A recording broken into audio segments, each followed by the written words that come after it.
Good morning, everyone, and thank you for joining this session, Outdoor Recreation and Open Space Planning Post-COVID-19.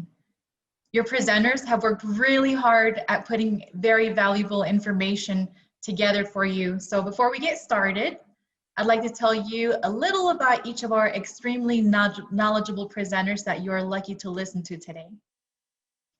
So we'll start with Mr. Evan Curtis. Evan Curtis was appointed as State Planning Coordinator by Governor Herbert in 2015. He enjoys working on a variety of planning and natural resource budget and policy issues. Curtis earned a Bachelor of Arts in Political Science, a Master of Science in Bioregional Planning, and a graduate certificate in the National Environmental Policy Act from Utah State University. Next, we have Ms. India Nielsen Barfis. Ms. India is a native Utah and proud Weber State Wildcat. She joined the Office of Outdoor Recreation shortly after finishing her Master of Public Administration degree with a Parks and Recreation focus. Prior to joining the outdoor team, she served in the State Elections Office under Lieutenant Governor Cox for 4 years. India loves obstacle course racing, backpacking, and her rescue cat. Last but not least, we have Ms. Wendy Fisher with us. Wendy Fisher is the Executive Director of Utah Open Lands, UOL, a land trust that has preserved over 62,000 acres in the state of Utah. She has more than 30 years of experience with conservation easements and land trusts, having joined with the original board of directors in founding UOL in 1990. Ms. Fisher and UOL have been recognized as leaders in conservation efforts in Utah and have been awarded many distinguished honors. In 2010, UOL was awarded Utah State University's Botanical Center's Environmental Stewardship Award. And in 2016, Ms. Fisher was named Park Cities Rotary's Professional Citizen of the Year in recognition of UOL's successful campaign to save the cherished 1,350-acre parcel known as Bonanza Flat. Ms. Fisher has also served on various state legislative task forces addressing agricultural trail and open space preservation issues. And in 2018, she chaired a subcommittee in the Utah's legislature's Executive Water Task Force. She also gave the opening remarks at Columbia Law School's 2014 Conservation Easement Conference, co-sponsored by the National Association of Attorneys General Program and the National Association of State Charity Officials. Her story of the protection of Toll Canyon, managing, accommodating, and sustaining the wild was published in 2018 as part of the reimagining of the Place for Wild collection of essays. Wendy and Utah Open Lands are hard at work in 2020 to ensure the successful protection of the Albert Kohler Legacy Farm and the Cottonwood Heights Bonneville Shoreline Trail property. So we thank you so much for all our presenters for joining us today, as well as everyone attending today's session. Please note we will do a question and answer session at the end of all the presentations. So please be sure to type in your questions in the chat box at the bottom of your screen, and our presenters will be sure to answer them. The conference is being recorded, and all of the presentations will also be made available for you. Shortly, you will see a poll come up. If you could kindly just fill out that poll, let us know where you're from. And we will begin this session today with Mr. Evan Curtis, followed by Ms. Wendy Fisher, and we're gonna end with Ms. India Nielsen Barfis. So right after this poll is completed, we can go ahead and take it away, Mr. Curtis. All right, well, great. Well, thanks so much, Rosie. I'm going to go ahead and share my screen here as we were looking at the members of the poll. And glad to see we've got some wonderful people. Looks like lots of city staff and council members. Great to have you here. Thanks so much for being a part of this. All right, Rosie, thumbs up. Is my screen sharing? Awesome. All right, we'll go ahead and get started. I am just thrilled to be a part of this conference. It's been absolutely a phenomenal conference so far. I've learned so much, and I'm even more thrilled to be a part of this panel and to hear from India and Wendy a little bit later on such an important topic. Just to start off, going on the theme of what seems to be the theme of this conference anyway, is COVID-19 or just 2020 in general a watershed moment in our history? And you think about what is a watershed moment? These are moments in time that really fundamentally change our society and how we function, how we think about things. And you know, as I've sat through these past couple of days of sessions, I'm convinced, yeah, it's a watershed moment. The question is, how are things going to change? I'm a big fan of this quote by L.P. Hartley: "The past is a foreign country. They do things differently there." Well, we're kind of in this point where we're transitioning to a new future, but we're kind of living in the past. We don't know what this new reality is yet. Peter Reichart with the Utah Foundation in a recent meeting said, "We're living in a new world. It's time we act like it." And so really, I think what we've been doing as part of this conference is just trying to grasp what is this new world that we're living in, and how should we be acting as we're looking toward the future. I'm also a big fan of this quote. I'm going to attribute it to Mark Twain. It could be Yogi Berra, it could be Niels Bohr, I'm not sure. You can find it by anyone on the internet these days, but it's difficult to make predictions, especially about the future. And how true that is. It really is hard to look ahead and see how things are changing and where we're going as a state, as communities. But the one thing that we can do, and when we're looking at population projections and other things, we can look at past trends and see where we're headed, and you know, what things are going to stick, what things are going to stay the same, and what things may change. And with COVID-19 and 2020 in general, it's interesting. There have been a lot of these trends that we've seen starting over the past decade or so, but they've been accelerated. And those are the ones I think have the best opportunity to really stick. One, our population has just continued to grow. But shopping, think how shopping has changed. And we've been talking about this at conferences for years now with the trend in online retail, curbside pickup. But a lot of those trends really have accelerated because of this pandemic. Teleeducation, I've participated in online classes clear back, you know, in 2000 and beyond, you know, in the early part of the century. But now teleeducation is just a part of life for a lot of our children because we've been forced into it. Telehealth, same thing. I think most of us have tried these things, but we've never been a wholesale part of this until this pandemic has really made us accept this and embrace this technology. And same thing with telework. Well, what about outdoor recreation, and how has that changed because of this pandemic? Well, first, let's talk about some of these trends, trends in populations. Utah is growing. That's been probably a topic of every one of the league conferences for the past several decades. We're growing and we're going to continue to grow, but our growth is changing a little bit. Our birth rate, we've always been known for having a lot of kids, and we continue to do that well, but we're not doing it like we used to.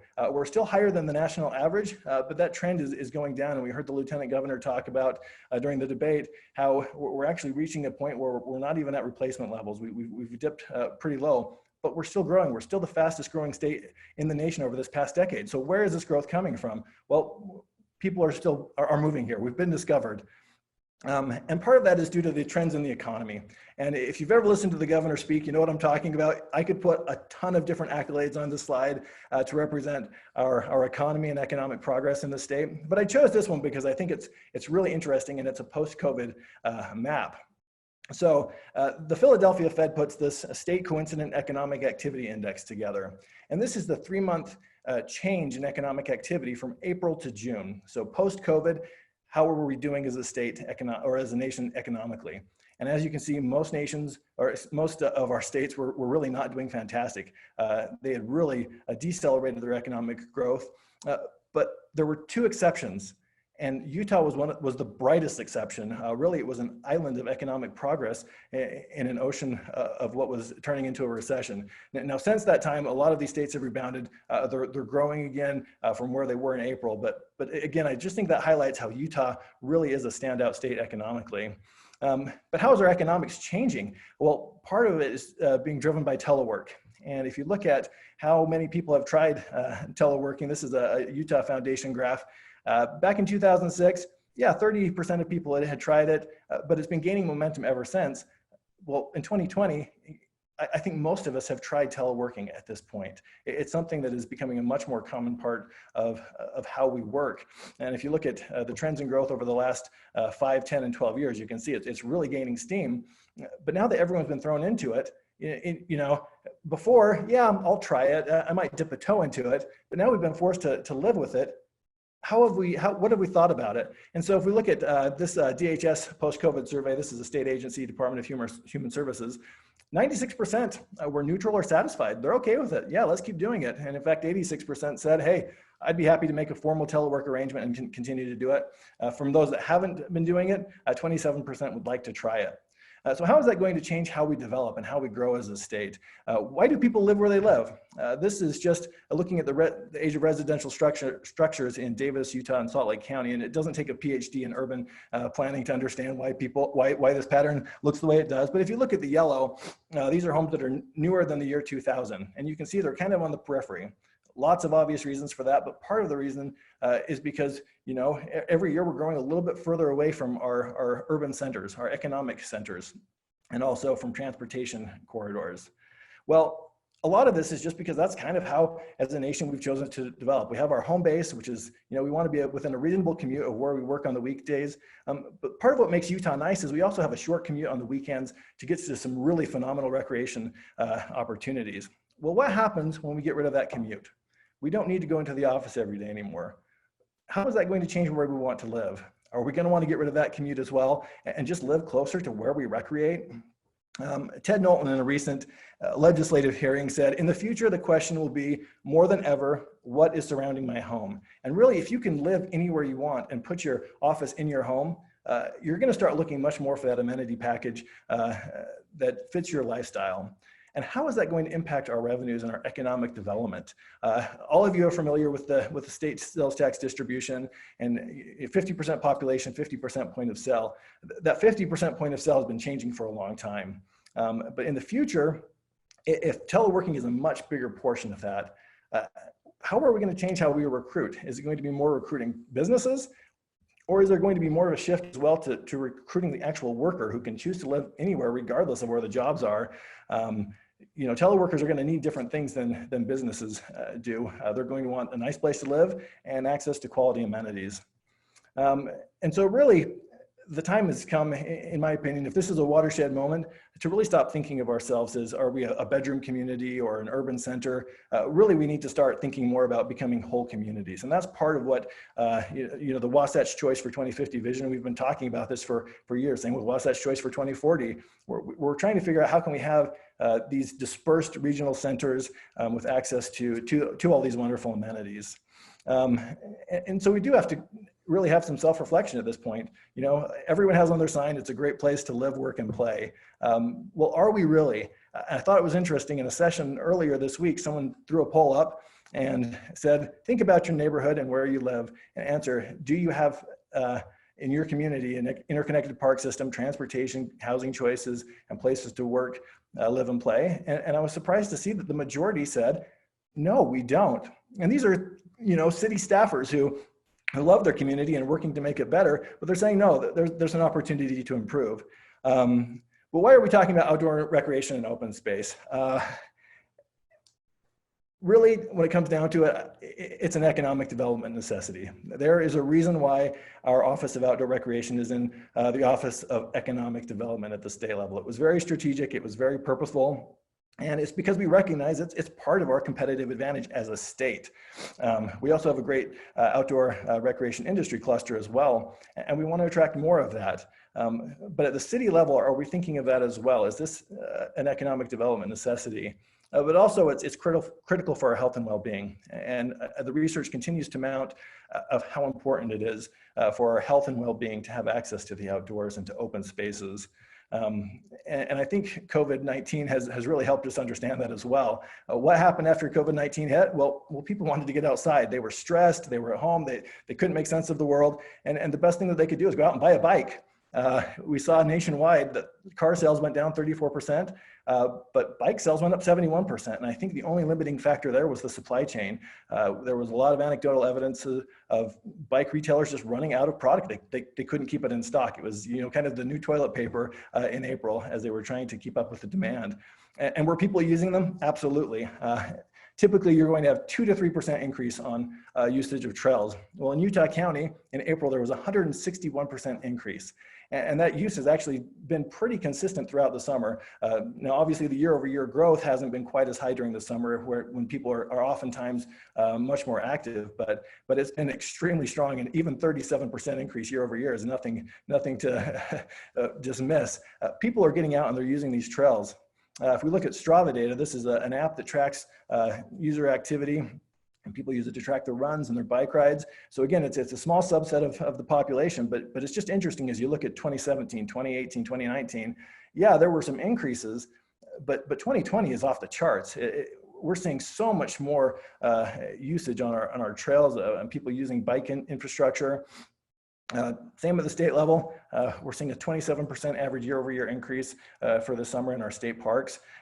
It would probably be higher, but during April, people weren't allowed to go to their parks unless it was in their county. And so there was a big dip in April, but after that, it's been going gangbusters. And again, oftentimes limited by the actual limit placed on how many visitors can be in a park at a time.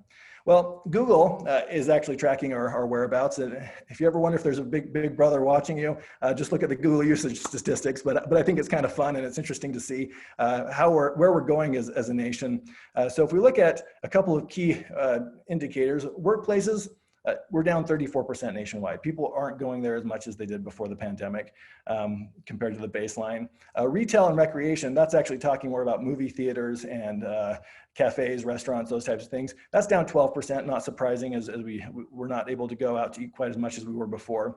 But look at parks, a 69% increase nationwide from the baseline in parks. That's a pretty big spike. People are rediscovering parks. They want to be there. They want to get outside. But what about Utah?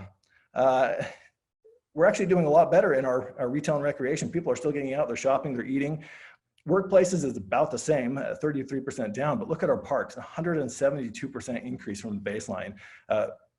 We're using our parks more than we did before the pandemic, and I think there's a new demand. The bad news is, of course, and again, cities that are wonderful because they're so practical. This is where the rubber hits the road. How do you pay for all of this? How do you keep up with the amenities and facilities? When people go to these outdoor spaces, they need facilities, they need parking spaces, they need restrooms, they need toilet paper. And so it's not just, all roses and yay, let's get everyone outside. We've got to find a way to manage it.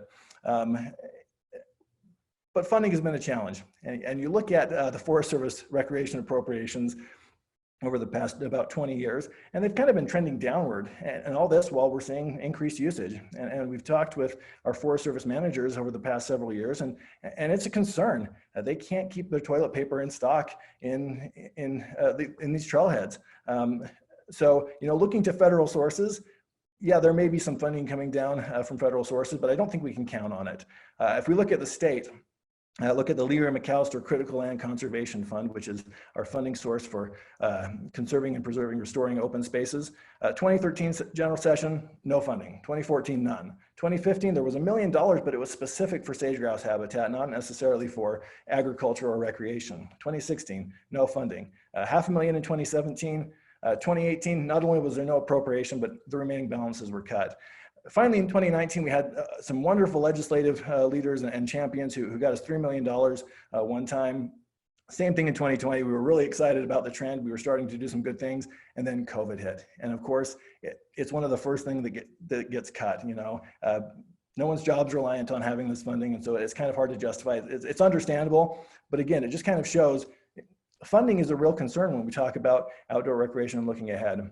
But I don't want to be doom and gloom. There are some really wonderful things happening in this state as well. And that's why I'm glad I have India and Wendy here as well, because they're a part of these great things.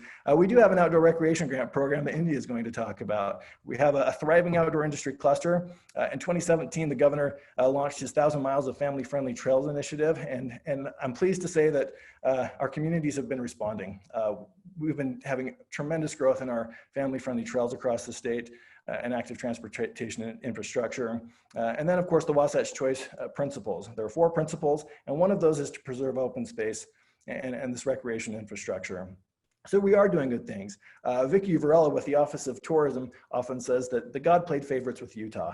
And it's true. We have wonderful amenities. We've got great resources. So all we need to really do as a state is make sure that we're managing them and using them well. Also, I did kind of an unofficial analysis a couple of years ago to look at how we're doing on a parks or a people per acre of parks across our state. And it was a little bit of an interesting analysis. I don't know that I'm super confident in publishing the results, but in every case, I found that the trend is going down. There are fewer people per acre of park. So local governments are stepping up in spite of funding limitations. You're stepping up and you're providing more parks for your residents. And it's interesting as you look at the times, you can kind of see when some of those tax packages were passed to increase parks and open space in the different counties. But again, we're at this conference, and the theme is respond, recover, and reimagine. Now, I think all of us have gone through the short-term portion of responding. Cities have canceled their rec league sports as they're trying to figure out, how do we deal with this? We've implemented social distancing, and I feel like things have kind of started to stabilize in the responding phase. So now we're kind of in the recovering, the medium term, where we're assessing how things have changed and where we want to go. And that's what I really want to focus on with these last couple of slides, is just reimagining the long term. How can your city use this watershed moment to get to where you want to be as a city? And that's really I guess if there's a silver lining in a disruptive moment like this, is it's a great time to reassess things and change the direction if you need to. So just a couple of questions to rhetorically think. In your community, what are your favorite amenities, spaces, or features? Now, thinking of those areas, when were they planned, built, preserved, or financed? Now, if it's in the last couple of years, you're doing a great job. Wonderful. A lot of times it's going to be some of the oldest areas in your town. And for those areas, what would it take to do something similar today? Things are getting more expensive. Land is getting harder to find. And the other question is, what is it going to take in 50 years from now? If you want your grandkids to have those same type of spaces in their future, we've got to act now. So just a couple of principles that I would share before I pass the baton here. As we're looking at planning for open space, one thing I would urge is to make sure that it's proactive, visionary, and prioritized. And that's really, sometimes is a challenge because there are so many things that demand urgent responses in our day-to-day lives. We've got potholes to fill. We've heard a lot of this in other sessions throughout this conference, but you really have to prioritize and make sure that we're prioritizing outdoor recreation and open space in our communities if we want it to happen. Once it's developed, it's just too late. And like I said, I think most communities in our state are doing a fantastic job, but this is an opportunity to say, could we do better? Second, it needs to be local and regional. And we'd have a wonderful pocket parks. We have lots of great places within our city. But as we're growing as a region, we also need to think regionally. How does this interconnect in the overall vision of open space? Some of the greatest amenities that we're developing in the Wasatch Front right now are really regional in nature. You look at the Jordan River Parkway, the Murdoch Canal System, these massive trail systems that are unparalleled in this portion of the nation. And they're right here because we're working together as a region and making sure that our residents can cross boundaries and borders and get to places and recreate in many different ways. And speaking to that, it needs to be connected. We need to make sure that these aren't just isolated islands in the middle of nowhere you have to drive to, but it's similar to our transportation infrastructure. We need to connect it and make sure that people can access it by many different ways. We need infrastructure, and we also need land preservation. Trailheads are great, but you also have to have the areas to get out and play in. And finally, multi-use. Make sure that we're having a diversity of different activities available for our residents. And then finally, just a word about equity. If there's one other way that 2020 has been a watershed year, it really is looking at making sure we are equitable in how we're planning and providing these resources and assets to our communities. As we looked at where people have developed early on in our state, it's no surprise that a lot of the earlier development was on the east side of our communities next to the canyons, where some of the amenities are already at. That makes sense. What we don't want to do, though, is get into a position where, the further away people live, they've got to commute to get to these recreation amenities. We want to make sure that we're continuing to focus our development to where the people are living and making sure that, again, it's equitable across geographies and socioeconomic areas in our state. So with that, I am really excited to turn the time over to Wendy and then India. these two women are doing great things in our state. And if you listen to them, if you involve them in your area, I'm convinced you're going to have good things happening in your community as well. They're statewide experts. They've worked with a variety of different communities on a lot of different issues. And so really pleased to have them. And with that, I am going to go ahead and stop sharing and turn it over to you, Wendy.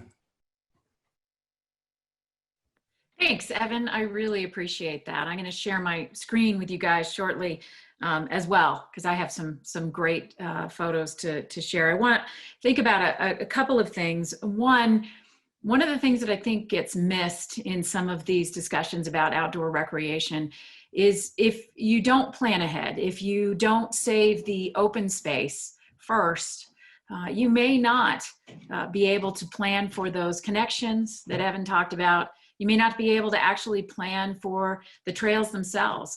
I look to the Mid-Mountain Trail in Park City. And of course, many people know that Park City is considered a gold ride standard from the National Mountain Biking Association. The Mid-Mountain Trail actually started before it was a trail. When Utah Open Lands back in the mid-late 1990s protected the Baker Griswold Open Land Preserve.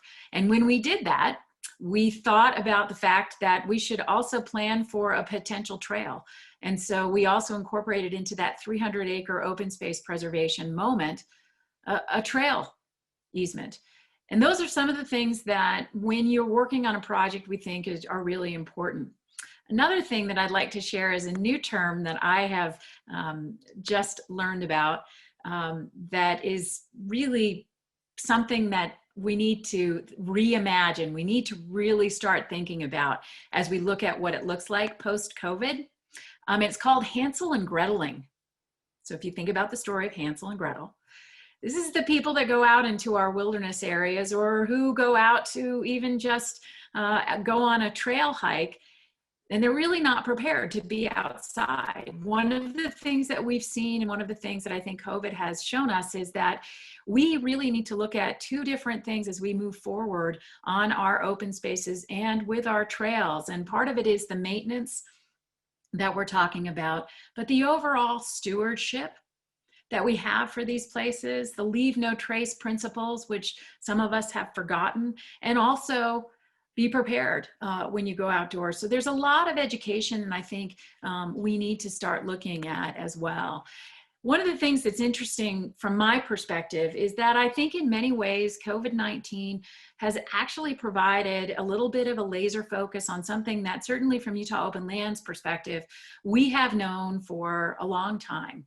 And that is that ever since Utah Open Lands began, we understood that there was a very strong connection with the economic vitality and vibrancy of communities connected to their open spaces and their recreational opportunities. In fact, the past 30 years, ever since I've been doing open space preservation in Utah, the top two reasons that people move to, visit, or stay in Utah is its recreational opportunity and scenic beauty.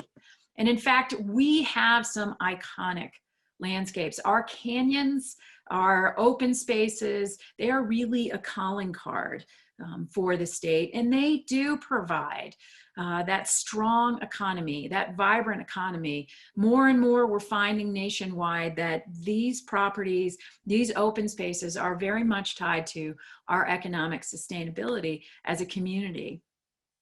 So where do we play and how do we play? I think Evan addressed that in terms of there's a multiple of different uses that people have when they go out into the out of doors in Utah. We have some amazing desert rivers that people don't even realize the experience rivals anything you're going to see anywhere else in the United States. We have iconic climbing towers. We have amazing mountain bike areas, places to hike. And then we also have just really amazing places in terms of some of our agricultural values as well. And we do have iconic landscapes. We have a diverse geography in Utah that really affords the ability for people to explore just within our state, everything from red rock canyons to alpine lakes. Many of you are familiar with our recent protection of the Bonanza Flat area. I want to give some kudos to both the Governor's Office of Outdoor Recreation and, of course, the Leroy McAllister Critical Lands Fund. We've been able to apply for, and alongside with Park City, have $175,000 over several years applied to creating 4 trailheads, creating a bunch of new trails on Bonanza Flat, and actually creating a higher level of recreational experience on the Bonanza Flat area. Because if we don't provide for these, as I have often said to folks, we're going to love these places to death. And it's really important that part of getting outside and part of what we're experiencing from a recreational perspective is that recreational experience. And as many of you have probably experienced, if there's a line to get on a trail at the beginning of the trailhead, that recreational experience diminishes. So some of what we look at as an organization is, how do you provide within these landscapes and with additional protections a diversity of both abilities for people to get out. You don't have to be, you know, the expert mountain biker or Nordic skier to get out to some of these places. And also, how do we disperse recreation on some of our landscapes to really identify what is the carrying capacity of those landscapes? Well, I want to jump right in because we all know how valuable these are. How do we know what and how to save in terms of these open spaces? And what does a successful project look like? I love this. This is a partnership in Killian Canyon, up in Immigration Canyon, that came together with Salt Lake County, Salt Lake City, the Leroy McAllister Critical Lands Fund, and a wonderful community effort to preserve Killian Canyon as an area that adds to the recreation. So how do you go about looking at some of these different projects? Well, no two projects are going to look exactly the same, but there are some common tenets of success from our perspective with Utah Open Lands. And believe it or not, it starts with the landowner. And we've worked with all sorts of different landowners, because every one of these pieces of property, usually that we're going out to protect or that we're going out to provide a recreational experience, there is a landowner involved. Now, sometimes that landowner could be an agency, like a public lands agency, or a state, or a city, or a town. But oftentimes those landowners can even be developers, or they can also be just landowners who have owned that property for generations. We work with a lot of landowners who have owned the property and they're now in the 5th generation. That's one of the things that I think is a little bit unique to Utah, is that we have a lot of generational properties. And so when you're looking at that individual landowner, what I like to look at is that as the first place that you can actually start looking at what we call leveraging, because as Evan pointed out, there are not a lot of funds. And there's a lot of demand for those different funds. So from our perspective, you need to find every possible way that you can leverage. One of the things you might realize is, looking at that initial landowner, they might have various different values that they associate with their property that they want to see protected long-term on the property, that fit into not just the protection of open space, but also, again, that recreational experience. Believe it or not, bird watching is one of the highest grossing outdoor recreational activities. People spend a lot of money to go out and do wildlife viewing.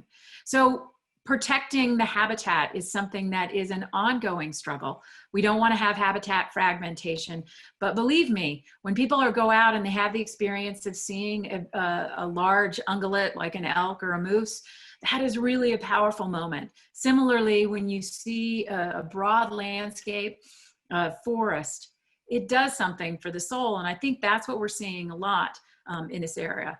The other thing that you might find, and this is something that we also associate with 170H of the IRS code. You know, you were hoping we would talk about the IRS today, so I thought I'd just mention it to get it out there. But one of the things that we do in terms of leveraging, and it's actually going to be the next couple of slides here, is we do work with tax incentives. We like to get the landowners to be a part of it. And so there are actually things within the IRS code that allow a landowner to make a partial donation of land value and receive a tax deduction. And that helps in that overall process of leveraging.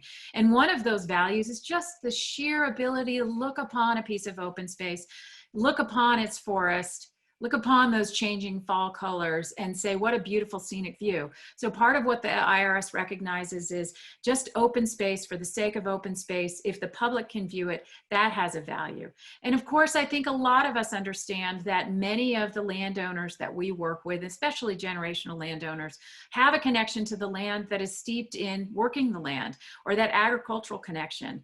And more agricultural landowners are looking at ways to engage the public on their property in sort of a niche marketing way to sustain their agricultural business. And it's hard to do farming these days. We certainly saw with the grocery stores how great it was to have local food sources and local businesses that provided a lot of what we needed. In the future, I think reducing our carbon footprint, that's going to be important too. But don't forget that these landowners have a tremendous educational opportunity that a lot of families love to go do, picking pumpkins, for example. Of course, we're familiar with the corn mazes and the pumpkin mazes, all of those sorts of things. But there are even more opportunities that agricultural landowners are looking at to help augment their agricultural business that involve engaging the public in these outdoor and oftentimes social distancing ways on their property. So let's talk really quickly. What we work with is the conservation easement. We work with the conservation easement for many different reasons. As you can see, there's income, estate. There's all sorts of ways that we can get people to engage in that, but it provides part of that leveraging that we're talking about. And oftentimes the conservation easement tax incentive is married with or bundled with what we call a bargain sale. So in that particular instance, what we try to do is we try to go ahead and we look to the landowner and ask for a partial contribution, because we're going to apply that partial contribution. So the bargain sale element, just to give some refined points on that, when we do a conservation easement, we go to an outdoor independent appraiser, outside, not outdoor, an outside independent appraiser, to actually come up with a value of the conservation easement. The conservation easement value is a portion or a percentage of the fee title value of the property. And it is that conservation easement value that we're buying. And the bargain sale component of it is when we say to the landowner, please consider a partial contribution as we're moving forward in trying to raise funds to protect this piece of property.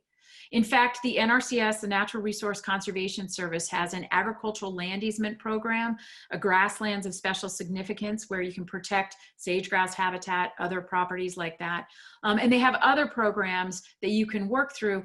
And oftentimes your ranking nationally and within the state of Utah will go up in those particular programs if the landowner has made a 25% contribution of value. Similarly, private foundations that you might go to raise funds for your open space project or even your trail project really want to know if the landowner has skin in the game. The Lee Ray McAllister Critical Lands Fund actually will only be able to provide 50% of your project. And really, if you look at how much money the Lee Ray McAllister Fund has leveraged over the years, almost 20 years now, I believe, that it has been in operation, the leveraging that has been accomplished for the state of Utah with private, federal, and even out-of-state sources has been tremendous. That program has done an exceptional job of leveraging funds. But again, it calls for that bargain sale portion of what we're talking about. And then there's the grassroots, and I'm going to spend a little bit more time on the grassroots. And then finally, bonds. Wasatch County, Summit County, Park City, Draper, Midway City, Salt Lake County are all examples of cities or towns or counties that have actually done open space bonds. Right now, Wasatch County and Midway City have open space bonds. And part of what they looked at is there is a dollars and cents component to open space beyond the fact that we know it contributes to our economy by encouraging businesses and people to stay here. Believe it or not, for every dollar in revenue that you get from residential development, it costs a community about $1.19 to $1.65. For every dollar in revenue that you get, even off of those agricultural greenbelt properties, it only costs the community about 65 cents. I like to say that's because cows don't go to school and you're not calling the police on a gaggle of ducks. But that's really what we look at in terms of why it may be effective for your community to do a bond. Plus, it allows you to have additional leveraging when you go out to some of these other sources, like a Leroy McAllister fund, who's not going to be able to provide all of the funding for your project. So I look at the Albert Kohler Legacy Farm. We received a tremendous grant from the Leroy McAllister Critical Lands Fund. We received $500,000 for that. It's a $7 million project. So already, if you look at it, we've been able to leverage that money. But what is in addition to that is the conservation easement value was appraised at over $9 million. So before we even started this project, the landowners made the commitment themselves to make a partial contribution, almost 30% of the value of the conservation easement. And if you look at the leveraging that we're able to accomplish, that's a tremendous amount to get this $7 million project across the finish line. Midway cities contributed to it through their bond funding, and Wasatch counties contributed to their bond fund through their bond funding. We've received funding from the George S. and Dolores Story Eccles Foundation and others. But it's also taking a grassroots effort. One of the things that's great about this project is that actually the dairy barn is set up so that the public can come and learn about where their food comes from. For those who have gone to Midway, this is the iconic landscape just as you hit the roundabout and you head into Midway. You won't see houses, you won't see condos, you're going to continue to see cows. And it's really an amazing opportunity that kids have. They educate over 700 kids that come through that program through FFA and other sources. They've had about 900 students that have come through their barn and their dairy to learn how to do that. And by 2022, their robotic dairy barn is going to be off grid. Another project that many of you are familiar with, but I really want to talk about it really from the grassroots perspective, is the Cottonwood Heights Bonneville Shoreline Trail, which is only 26 acres, but it is a tremendous access point to some of the additional landscapes that we have at the base of Little Cottonwood Canyon. That project, which is a $3 million project, again, the landowners made a substantial contribution, over 20% of the value for the conservation easement. But already, this particular project has garnered over almost 500 individual supporters who want to see this protected. What we've seen on this particular piece of property is that when COVID-19 hit, this is where people were able to get a sense of normalcy. This is where people were able to get out on the land, have that social distance, but still be able to make connections with friends and family. So how do we garner grassroots support for things? Well, there are a lot of different ways to do it. And part of that is really telling the story of the particular piece of property that you're trying to protect, but also making sure that what you're addressing in your community is what your community needs. Going back all the way to 1996, one of our first projects that Utah Open Lands worked on was 1,000 acres in Snake Creek Canyon. I won't tell you all the stories, but I can tell you we had everybody from the Midway boosters to the state, to the Nature Conservancy that participated in helping this come together. It was really a grassroots effort. And part of that is because it was an inholding that would have really changed the character of Wasatch Mountain State Park.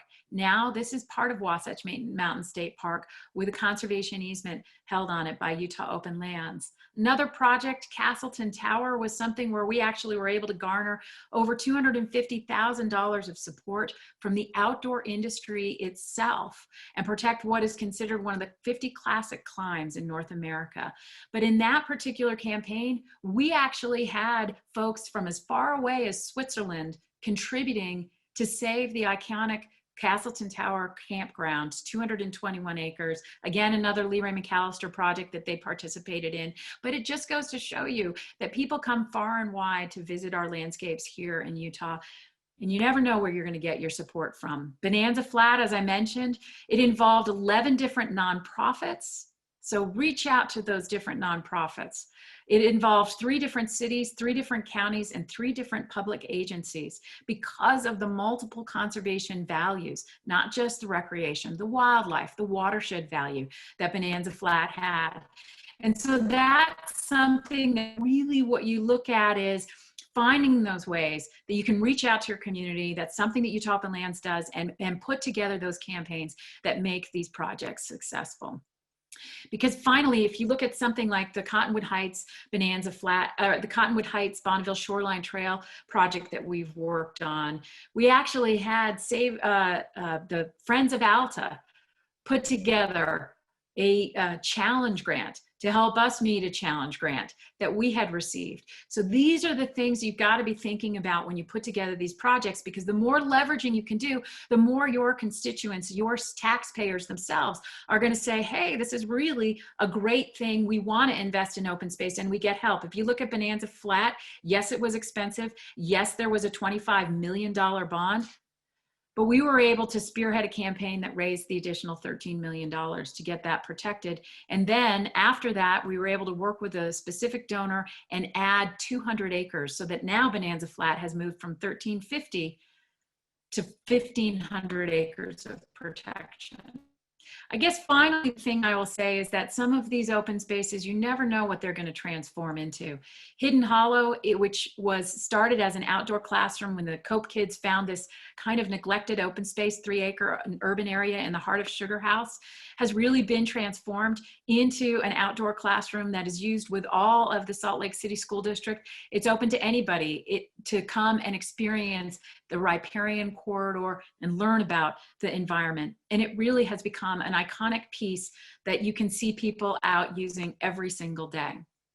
So whether you're looking at the Nordic skiing, wintertime recreational activities, to horseback riding in various different areas, really what I think it comes down to is creating a good story and a good campaign for the particular piece of open space that you want to be able to protect. This is Swan Nature Preserve. A lot of people are very familiar with that. What they don't realize is it was a combination of planning and zoning efforts, as well as some private foundations and individual landowners coming to the table, and 2 different organizations, Utah Open Lands and the Swan Preserve Nature Area, to put that together. So I think when you're looking at your open spaces and you're looking at what people are coming there to see, it's as diverse as you can imagine. And that's what you need to be looking at. So what I would say is one of the things that we want to make sure is that when we're doing a project, think big. Yep, the sky is going to be the limit. Reaching the sky is going to be a little tough, but it's something that you can definitely get there. And there are a lot of different entities out there that can help you achieve that. I think it is something that there's no question COVID has shown a spotlight on the fact that when people are getting out and recreating, especially when they can't engage in team sports, they want to get out onto our trails. They want to get out into our mountains. And we've seen a 500% increase, for example, on Bonanza Flat. I don't think that's going to go away. I think that's only going to continue. And so what we really need to look at is how do we steward these landscapes for the multiple benefits that they provide in terms of the scenic, the wildlife habitat, and also critically, as these little baby sandtail cranes remind us, for that next generation of Utahns that are going to use these open spaces. With that, I will turn it over to a great partner who is just phenomenal in terms of really taking those open spaces to the next level. And that is India with the Governor's Office of Outdoor Recreation. We've really appreciated our partnerships with the Governor's Office of Outdoor Recreation, and it really has shown a light from my perspective on that connection between outdoor recreation and our economic vitality as a state. Thank you so much, Wendy. And that's actually a lot of my presentation, as I get it pulled up here, is going to be about hopefully the things that all of you as participants can take away when you're saying, you know, this is important for our community and this is why. And then I'm also going to touch on some resources that are available to help with everything we've all talked about. And Wendy, will you give me a thumbs up if you can see that? Thank you. Perfect. Okay, so as has been mentioned, I am with the Office of Outdoor Recreation, and we are part of the Governor's Office of Economic Development. Something that I'm very proud of is that Utah actually was the first Office of Outdoor Recreation in the nation. So we've let out there a little bit more than half of the states have offices of outdoor recreation now, or some iteration of that, but Utah was the first. And our mission is to ensure Utahns can live a healthy and active lifestyle through outdoor recreation. We do that primarily through 4 different objectives that are laid out in statute. We coordinate outdoor recreation policy management and promotion, support corporate recruitment and retention. Again, we're in the Office of Economic Development. Expand outdoor recreational assets and opportunities, primarily through our grants, which I will be speaking about. And we inspire Utahns, especially youth, to engage in outdoor recreation, primarily through a one-time funded grant that we had this past year, as well as the Every Kid Outdoors initiative, which I will speak to both of those. So I want to speak to really why outdoor recreation and open space matter in creating a holistic community. And that's primarily because outdoor recreation improves a community's quality of life, Utah's economy, and the health of Utahns. In Utah, this is something that's provided by the Outdoor Industry Association for all states, but Utah's numbers are that outdoor recreation here generates $12.3 billion in consumer spending annually, 110,000 direct jobs, $3.9 billion in wages and salaries, and nearly $740 million in state and local tax revenue. And the state transient room tax is what helps fund the Utah Outdoor Recreation Grant, so this is very important. None of this should be a huge surprise, just because Utahns love outdoor recreation. This particular number, 72% of Utahns participate every year in outdoor recreation, is a couple years old. I think that we've all definitely seen that number increase with COVID, but it's something that we love and appreciate. Additionally, this is a local analysis. The outdoor recreation industry plays a greater role in Utah's economy than it does in most other states' economies. We are actually within the top 10 of states in terms of the role that outdoor recreation plays in our economy here. This is from another Kempsey Gardner Policy Institute survey of businesses, the 50 fastest growing businesses in Utah, and why they decided to come to Utah, to expand in Utah, et cetera. This person, of course, said, if Utah did not have the great outdoor resources it has, I would never have located my business in Utah. Not only would I not have been interested in living in Utah, I would not have felt confident about attracting a talented and motivated workforce. But on the flip side of this, that both of my co-presenters have mentioned, is not only does it attract people, it keeps people here. And I know, as someone, I moved out to DC and I didn't last an entire year because I missed the mountains and being able to drive to the desert in a few hours so badly. And so it brought me back to Utah, and I'm really glad that it did. A different study from Weber State University is that Ogden home values increased by about $2,000 for every minute closer in drive time they were to a trailhead. So as has been mentioned, make sure that you're putting trailheads in accessible places, but keep in mind, for better or for worse, that home values are probably going to increase with that. I'll talk about access to trails in a moment too, but that is something that's very important. And as I mentioned, as I'm talking about outdoor recreation improving quality of life, the economy, and the health of Utahns, there are actually some really, I think, fascinating studies that have tied together economic health and human health in terms of outdoor recreation. So for example, the American Heart Association found that for every $1 invested in building trails, there's a direct correlation of $3 in saved medical costs. So that's something, definitely, if this is a priority of yours and you want to prioritize it, that's something that you should take back to your mayors, your city councils, whoever it is, and say, look, this can actually make a huge difference.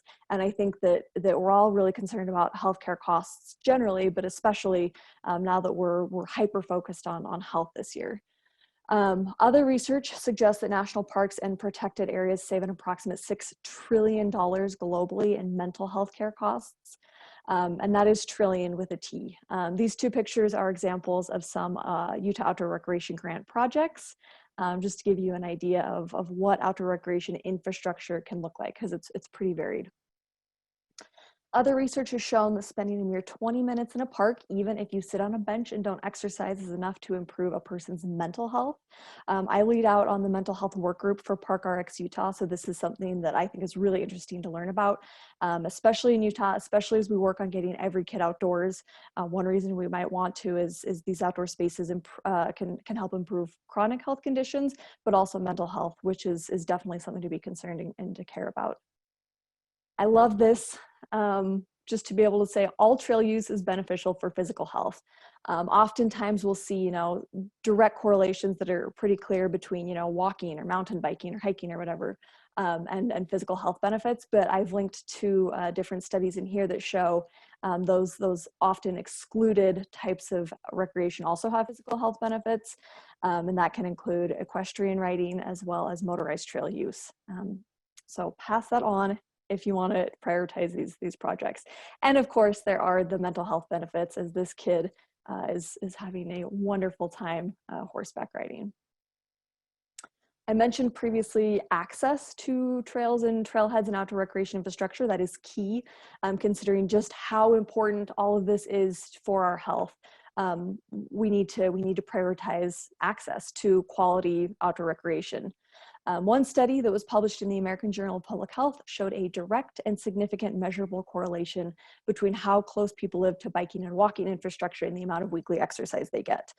This particular example, once this infrastructure went in, people on average had 45 minutes more of weekly exercise than before the infrastructure was there. And this is part of the Jordan River Trail, which is actually, I live across the street from the Jordan River Trail, so I love that, especially during COVID, to take a lunch walk just across the street in a beautiful area.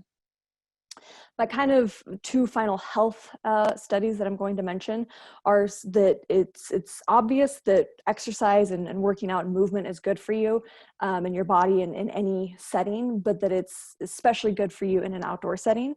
One study showed that self-esteem and mood were positively increased within 5 minutes of exercising outdoors. And there was another study out of Japan that compared 15 minutes of walking in a forest, or a green space is kind of how forest was defined here, versus walking in, it says city, again, that could just be kind of a pretty built out space. And the differences in those walkers. Those who were walking in the green space saw a 16% bigger drop in cortisol, or their stress hormone, a 2% bigger drop in their blood pressure, and a 4% bigger drop in their heart rate than those who are walking in that really built out environment. So this can be, for me, going and walking on the Jordan River Trail where I'm instantly under some trees and by this beautiful river. Or if you're in Cache Valley, it can mean that perhaps you drive just a few minutes up the canyon and you're on the Wind Caves Trail, which is the picture on the right here. It just is something to consider, that we have people in Utah who love to recreate. We're seeing a lot more of it, and making sure that that's accessible to people regardless of how they get there. I heard something recently on one of the panels for Outdoor Recreation Summit that was, as you're building infrastructure or rec centers or really anywhere where people can be active and be healthy, think about how they're going to get there if they don't have a car. Are they going to be able to bike? Can they walk there? Can they take public transit there, etc.? So moving forward to what we have seen this year, it's been mentioned before, use has just skyrocketed. The top two pictures on the top, or the top pictures, are in the Wasatch Cache National Forest. And then the graphs on the bottom are, of course, it's only showing a couple months, the very beginning part of COVID. But this is on one trailhead for the Murdoch Canal. So it's not even every trailhead, it's one. So it's interesting to just see that how things are increasing. I'm just pulling up some notes here so I make sure I get the numbers right. That the Forest Service provided to me about what they're seeing. We've heard from all different kinds of recreation, from all different types of land managers, but these really stood out to me as what was interesting. So in the Wasatch Cache National Forest, at the White Pine Red Pine Trailhead, they have space for 44 cars. And there have been points when they've seen 600 plus gathered at that trailhead that has space for 44 cars. So that's how many people are flocking to it.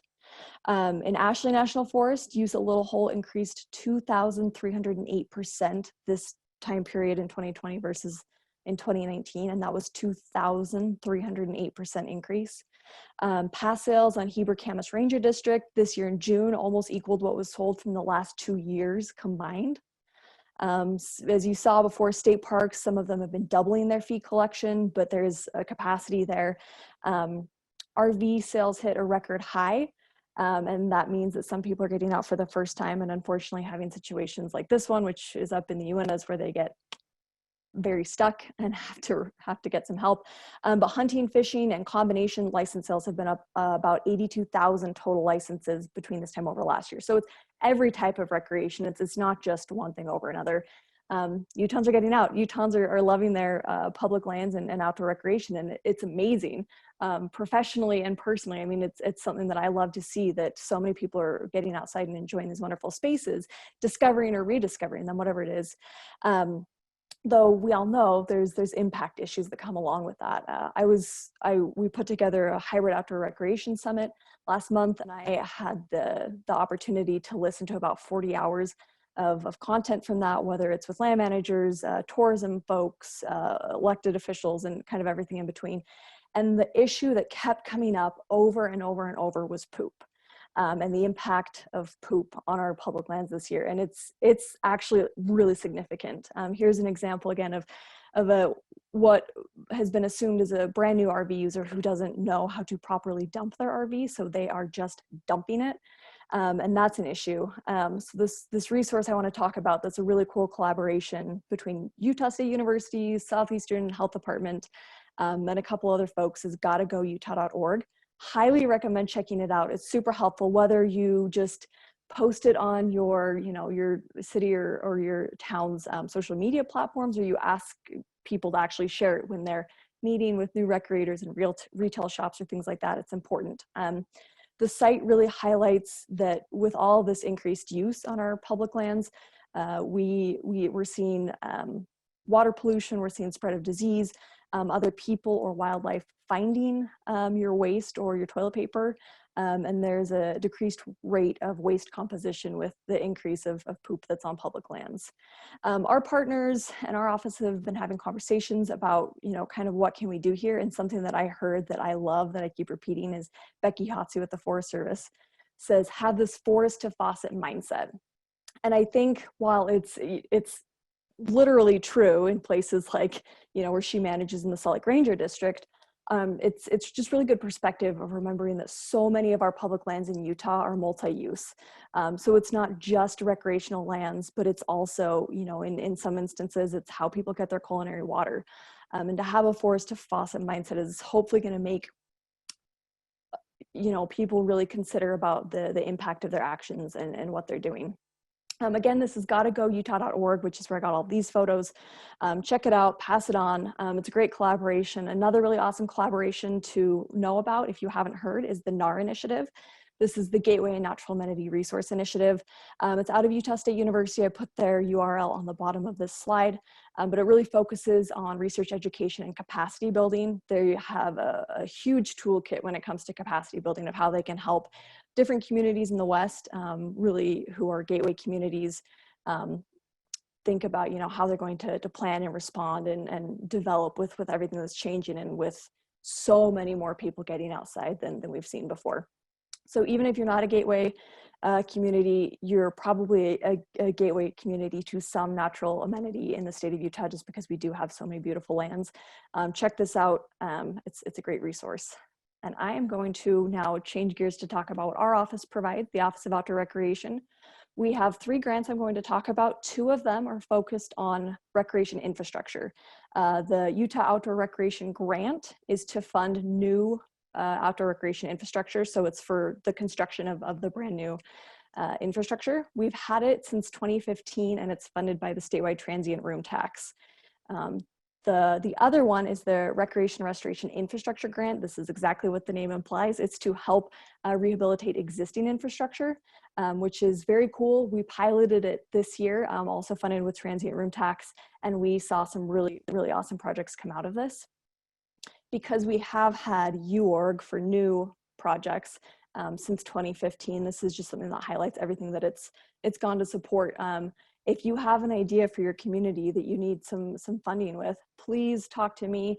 I can help you, or I can put you in touch with our grant manager, because this funds everything that you could imagine that would be new outdoor recreation infrastructure. So water trails, shooting sports, just nature enjoyment. So are you able to go do the bird watching and the wildlife viewing that Wendy mentioned?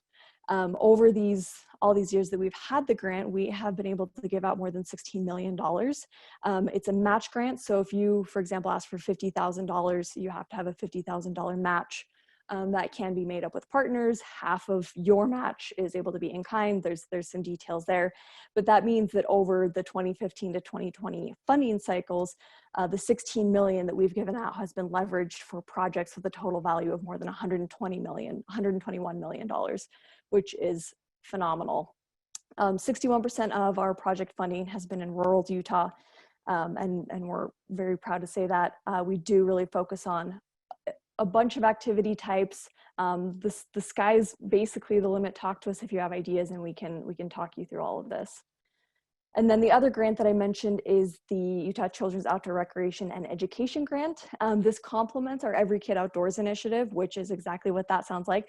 We want to get every kid outdoors in the state of Utah, regardless of background, regardless of ability. One of the projects that we funded with UORG is at the National Ability Center, so that people who have differently abled bodies, which is a whole range of things, can still enjoy the outdoors. So this is a bunch of actually photos that we've gotten from partners about kids getting outside in Utah, which we love. This year, it was our one-time funding we had $100,000, but we received requests for almost 580,000. So the demand is there for sure. We're really hoping to get this fund renewed. We were very optimistic about it at the beginning of this year, and we are just gonna, keep hoping for it. We are certainly not the only people who are working toward getting every kid outdoors in the state of Utah. It's been really cool. A couple things that I've seen is the Utah Society for Environmental Education. They have been working with some schools here for their reopening plans so that natural spaces are able to support schools reopening with outdoor learning spaces, which has been cool. The Utah State Board of Education just closed a comment period a couple days ago to focus on having outdoor recreation as supplemental standards for PE in schools. So it's something that is a big movement forward, and we would love to talk to you about how we can help your communities get more kids outdoors, whether that's through funding or just connecting you with different partners across the state. And then the last resource that I'm going to mention from our office is actually pretty new, the Utah Trails Forum. This basically started at the Outdoor Recreation Summit in August, and we have almost 240 people who are signed up as part of the group. And it's essentially just to provide a network of resources. So whether you are brand new and you're just trying to get some trails started in your community, or you are a very seasoned professional who's worked, one of our contacts, the Rivers Trails and Conservation Assistance Program with National Parks, has worked for Orem City, is with National Park Service now. I know a bunch of folks who've been Forest Service, BLM, Park Service, and kind of run the whole gamut. And this is to put those mentors in touch with people who are really trying to figure out what to do or where to start, or maybe they're in the middle of all of it and they just need to run some ideas off of people who know what they're doing. So the Utah Trails Forum exists in large part for that, to make those connections. The last event that we had was a virtual meet and mentor. You could decide which topics you wanted to focus on and jump into some Zoom breakout rooms and talk to those folks. The website for that is at the bottom. And with that, I just want to say thank you so much for the opportunity to speak at this. And thank you, Wendy and Evan, for all of the fantastic information you provided.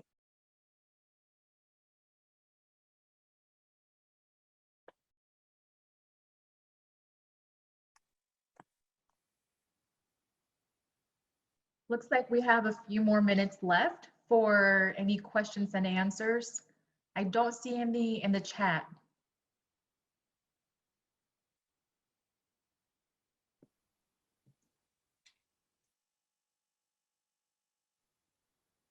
What do you suggest, Evan? Well, I think one of the things I just wanted to mention is, I think that one of the things that is really apparent from what Evan spoke about and what India spoke about is that it's not that people are coming, they're already here. They're already using these open spaces. And my career hit a whole new level, whole new highlight this past year when I had the opportunity to go out and geotag piles of dog poop. So I loved India's thing about gotta go. I think that that's one of the things that we really need to look at also, that really wasn't the focus of this session, but it's something that I think all of us, as we are land managers, need to think about. And that is really the education, everything from helping people understand how to work their RV, what is appropriate, what will happen when you're going out to view wildlife. They are wild creatures. You don't feed the bears, that sort of thing, all the way down to it's not just the one pile of dog waste that's going to be left on the trail. It's the succession. After 3 weeks of opening the new Bloods Lake Trail on Bonanza Flat, in one day, we counted 27 piles of dog poop in 1.75 miles. That sort of thing is something that we all have to take responsibility for, because as much as we can put infrastructure and we can do this, if we don't really engender this idea of stewardship among those of us who are going out and recreating, we will fight a losing battle. And I just think that's something that I saw replete or evident in all of our discussion today. And it's something that's going to be an ongoing challenge beyond getting the funding to do these projects themselves. So I just figured I'd add that. Talk about poop.